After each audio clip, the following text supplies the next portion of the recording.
بسم اللہ الرحمن الرحیم اعوذ باللہ من الشیطان الرجیم بسم اللہ الرحمن الرحیم وبہ نستعین۔ ہماری گفتگو کتاب الرہن میں اور کتاب الرہن میں انہوں نے لواحق کے عنوان سے کچھ بحث کو شروع کیا تھا، جس میں 12 مسئلے انہوں نے کہا کہ ہم بیان کریں گے۔ اب 12 مسئلوں میں سے 10 مسئلے الحمدللہ ہم پڑھ چکے۔ آج ہم 11واں اور 12واں مسئلہ پڑھیں گے۔ 11ویں مسئلے میں یہ ہے کہ اگر ایک شخص پر دوسرے شخص کے 2 قرض یا 3 قرض تھے، مثلاً میں نے زید سے ایک مرتبہ 1000 روپیہ لیا، پھر دوسری مرتبہ بھی فرض کرتے ہیں 1000 2000 لیا، مطلب قرض مختلف ہیں، مقدار جتنی بھی ہو، ممکن ہے ایک جتنی ہو، ممکن ہے آگے پیچھے ہو، اور اس شخص نے رہن بھی ادا کی، تو رہن کے ادا کرتے وقت ان کو اگر یہ معین کرنا تھا اور انہوں نے معین کر لیا کہ یہ پہلے نمبر قرض کے بدلے میں رہن ہے، تو جیسے ہی اس نے پہلا نمبر قرض ادا کیا جس کی مدت تھی تو وہ رہن آزاد ہو جائے گی۔ لیکن اگر انہوں نے مطلق رہن رکھی، معین نہیں کیا کہ یہ رہن کون سے قرض کے بدلے میں ہے، اب ان کا اختلاف ہو گیا۔ مقروض نے پہلا قرض ادا کیا اور کہا کہ مجھے رہن دے دو، مرتہن کہتے نہیں بھائی آخری قرض کے بدلے میں یہ رہن تھی۔ اب ایسی صورتحال میں کیا ہوگا؟ فرماتے ہیں یہاں پر جو ہے کیا ہے، دونوں کو قسم دی جائے گی، دونوں قسم کھائیں گے، پھر اس میں جو ہے کیا ہے جناب آخر میں ہم آ کے دافع سے پوچھیں گے کہ بھائی تم بتاؤ تمہارا قصد کیا تھا۔ اس کے بعد پھر کہتے ہیں کہ اگر یہ دونوں کے درمیان یہ اتفاق ہے کہ ہمارا ایک قرض رہن سے خالی تھا اور دوسرے کے بدلے میں رہن تھی، اب جو شخص پیسے دے رہا ہے، قرض ادا کر رہا ہے، وہ کہتے ہیں یہ وہی قرض ہے جس کے بدلے میں رہن ہے، وہ دوسرا شخص کہتے ہیں نہیں بھائی وہ دوسرے قرض کے بدلے میں رہن ہے، تو ایسی صورتحال میں بھی پھر ہم قسم کی طرف جائیں گے۔ اب کون قسم اٹھائے گا انشاءاللہ وہ عبارت میں واضح کریں گے۔ 11واں مسئلہ ختم ہو گیا، اس کے بعد 12واں مسئلہ شروع ہوتا ہے۔ وہ یہ ہے کہ دونوں متفق ہیں کہ بھائی رہن کو بیچا جائے تاکہ قرض اتارا جائے، لیکن وہاں پر 2-3 قسم کی کرنسی، 2-3 قسم کے پیسے رائج ہیں، جیسے ہر ملک کے بارڈر پر، مثلا ہمارا بارڈر افغانستان کے ساتھ ملتا ہے تو وہاں افغانی پیسہ بھی چلتا ہے، پاکستانی پیسہ بھی چلتا ہے، ہمارا ایران کے ساتھ جو بارڈر ملتا ہے تو وہاں پر پاکستانی پیسے بھی چلتے ہیں، ایرانی پیسے بھی چلتے ہیں، اور ڈالر تو فی الحال پوری دنیا میں چلتا ہے۔ اب راہن کہتا ہے کہ فلاں پیسے میں بیچیں، مرتہن کہتا ہے کہ فلاں پیسوں میں بیچیں، اب کیا ہوگا؟ فرماتے ہیں جو نقد غالب ہے، یعنی جو پیسہ کثرت کے ساتھ بازار میں جس کے ساتھ لین دین ہوتی اسی میں رہن کو بیچا جائے گا، اور اگر دونوں نقد غالب ہیں تو پھر کیا کریں؟ تو پھر کہتے ہیں کہ ان کو اختیار ہونا چاہیے، اور اگر کوئی بھی غالب نہیں ہے، سب برابر ہیں، تو بھی ان کو اختیار ہونا چاہیے۔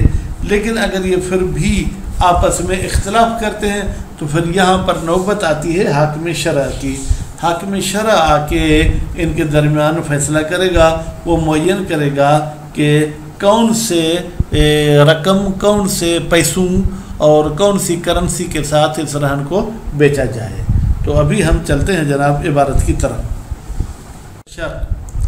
یہاں بھی المسئلہ اس سے پہلے تقدیر میں رکھیں، یعنی 11واں مسئلہ، لو ادا دینن، اگر راہن صاحب قرض ادا کرتا ہے، وعین بہی رہنن، خوب، اور جو ہے جناب وہ اس کے بدلے میں وہ رہن بھی جو ہے کیا ہے معین کرتا ہے، بِأَنْ كَانَ عَلَيْهِ دُيُونٌ، مثلا راہن پر چند قرضے تھے، وَعَلَى كُلِّ وَاحِدٍ رَهْنٌ خَاصٌ، اور ہر ایک پر رہن تھی، مثلا ایک پر بکری تھی، دوسرے پر بھیڑ تھی، اس طریقے سے رہن بھی تھی. ہو فقصد بالمؤدّا، مؤدی نہیں پڑے گی، مؤدّا. تو راہن نے قصد کیا اس قرض سے جو ادا کر چکا ہے، عہد دیون بخصوص ہی، کہ بھائی جو 4 قرض ہیں اس میں یہ پہلے نمبر والا قرض ادا کر رہا ہوں. کیوں؟ لیفک رہنہ، تاکہ اس خاص قرض کی رہن آزاد ہو جائے.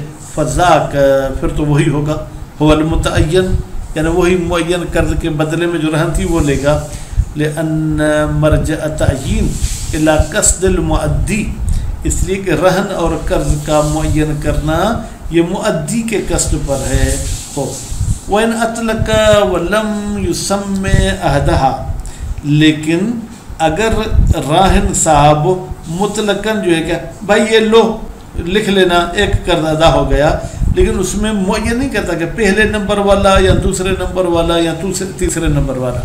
وَلَمْ يُسَمِّ عَهْدَهَا، عہدہا کی ضمیر جائے گی دیون کی طرف، اور ان دیون میں سے کسی ایک کا نام نہیں لیتا لفظاً.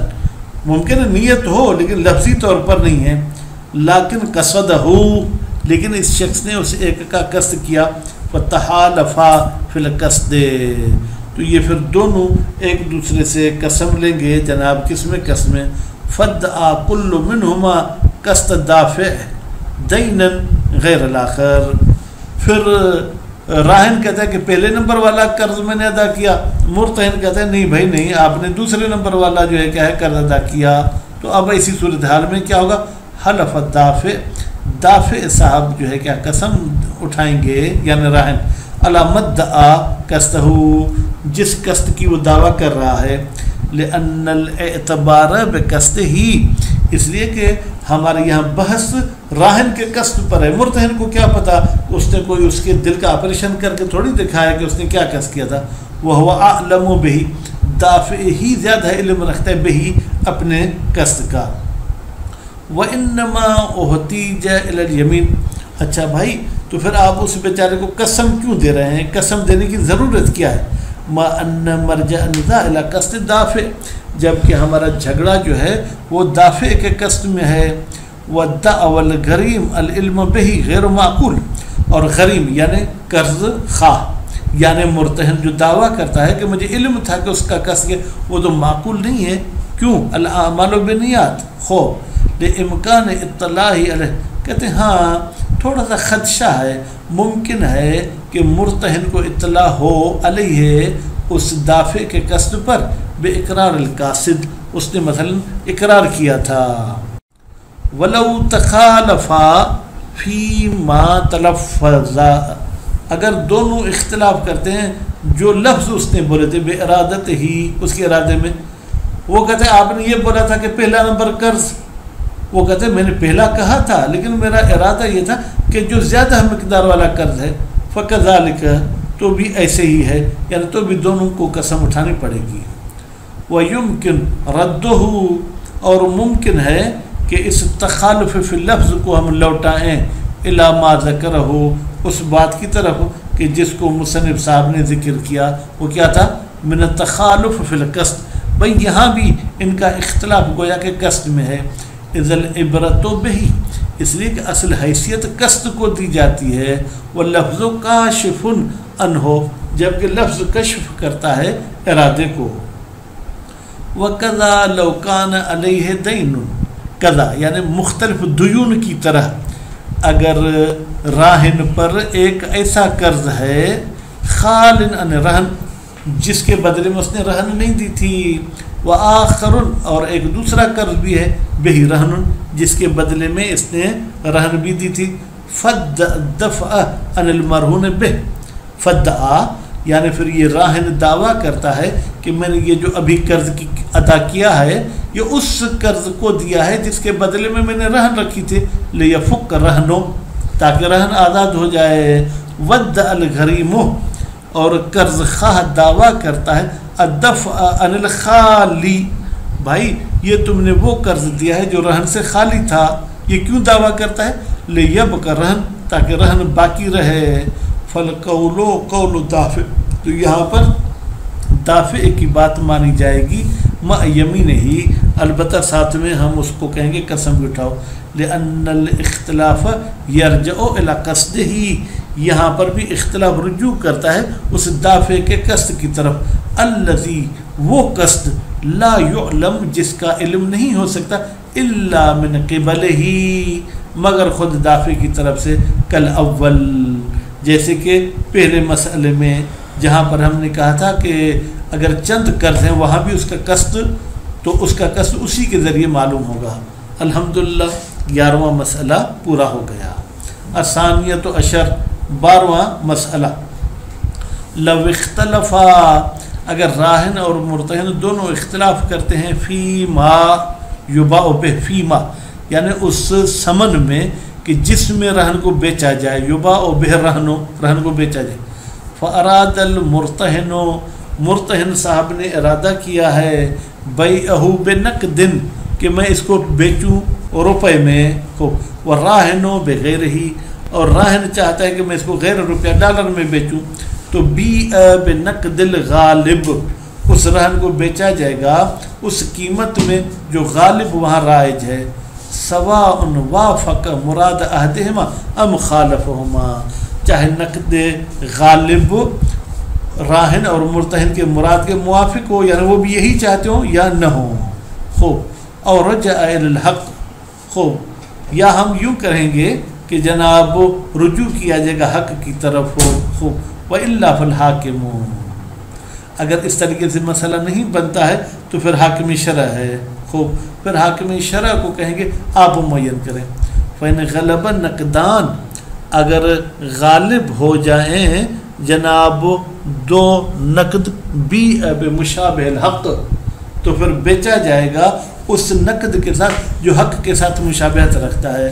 مثلا سونا رکھا ہوا ہے تو بھائی چلو یہ سونا جو ہے کلر کا کچھ اور ہے، پھر وہ وائٹ سونے میں بیچ دو، منہما ان اتفق اگر اتفاق سے کوئی ایسا نقد ہے جو مشابہ ہے حق کے ساتھ، فإن بما خوب اگر حق ان دونوں نقدوں کے ساتھ مباینت رکھتا ہے، عین الحاکم تو پھر حاکم شرع معین کرے گا کہ کون سے نقد میں بیچا جائے، خوب ان امتنع من تعیین اگر یہ دونوں کسی معین نقد سے انکار کرتے ہیں، وَإِطْلَاقُ الْحُكْمُ بِرُجُوعِ إِلَى تَعْيِينِ الْحَاكِمِ کہتے ہیں آپ نے یہ جو مطلق کہا کہ اگر حق کے منافات رکھتے ہیں دونوں نقد تو حاکم کی طرف رجوع کیا جائے گا، خوب برجوع إِلَى تَعْيِينِ الْحَقِّ یشمل یہ شامل ہے اطلاق ما لو کان احدهما اقرب الى الصرف الى الحق ان دو نقدوں میں سے ایک ایسا ہے جو قریب تر ہے کہ اس کو حق میں تبدیل کیا جائے، وہ عدم ہی اقرب نہ ہو۔ وہ پھر دروس اور کتاب دروس میں شہید اول نے فرمائے لو کان احدهما خوب اگر ہو ان دو نقدین میں سے کوئی ایک نقد، احدهما یعنی وہ نقد جو غالب ہے، وہ انا بہی اور ارادہ کیا ہے مصنف نے اس عہد سے المتباینین یعنی دونوں نقد جو آپس میں متباین اسہل صرفاً آسانی سے اس کو آپ تبدیل کر سکتے ہیں اس رہن والی جنس میں، تعین تو وہ معین ہے۔ بعض ایسے پیسے ہوتے ہیں جو جلدی جو ہے کیا ہے کسی دوسرے پیسے یا جنس میں تبدیل نہیں ہوتے، وہ حسن کہتی ہے دروس والی بات اسہل والی اچھی ہے۔ وہ پھر تحریر غالباً علامہ صاحب کی کتاب ہے، اس میں انہوں نے فرمایا ہے لو باینا ہو اگر یہ دونوں نقد اس رہن کے ساتھ مباینت رکھتے ہو، بیع تو بیچی جائے گی رہن بے اوفرہم حظاً جس میں زیادہ فائدہ ہو، تبدیل کرنا آسان والی نا جس میں زیادہ فائدہ ہو، وہ ہو احسن کہتی یہ بات تو دروس والی سے بھی بہتر ہے۔ فإنه ربما كان اسر الصرف اصلح للمالک بتحقیق کبھی کبھی اس نقد کو رہن میں تبدیل کرنا مشکل ہو، یہ زیادہ مناسب ہوتا ہے کس کے لیے جناب مالک کے لیے یعنی راہن کے لیے، کیوں اس لیے کہ اس کی چیز بچ جائے گی۔ وَحَيْثُ يُبَاعُ بِغَيْرِ مُرَادِهِ جب رہن کو بیچا جائے راہن کے من پسند کے خلاف، يَنبَغِي مُرَاعَةُ الْحَرْزِ لَهُ تو بھی بہتر ہے کہ بھائی ایسے بیچیں کہ اس بیچارے کو فائدہ ہو، کہ غیر ہی جس رہن کے علاوہ آپ کسی شخص کی کوئی چیز بیچتے ہیں، ممن یلی علیہ الحاکم جس کا حاکم و ولی ہوتا ہے تو وہاں پر بھی ایسے بیچا جاتا ہے کہ جس میں اس مالک کو یا اگر یتیم بچہ ہے یا پاگل ہے اس کو زیادہ فائدہ ہو۔ الحمدللہ ہماری کتاب الرہن ختم ہو گئی۔ اب اگر اس میں کوئی کمی کوتاہی ہے تو انشاءاللہ اس کو درگزر فرمائیں گے۔ فی امان اللہ، والسلام علیکم ورحمۃ اللہ وبرکاتہ۔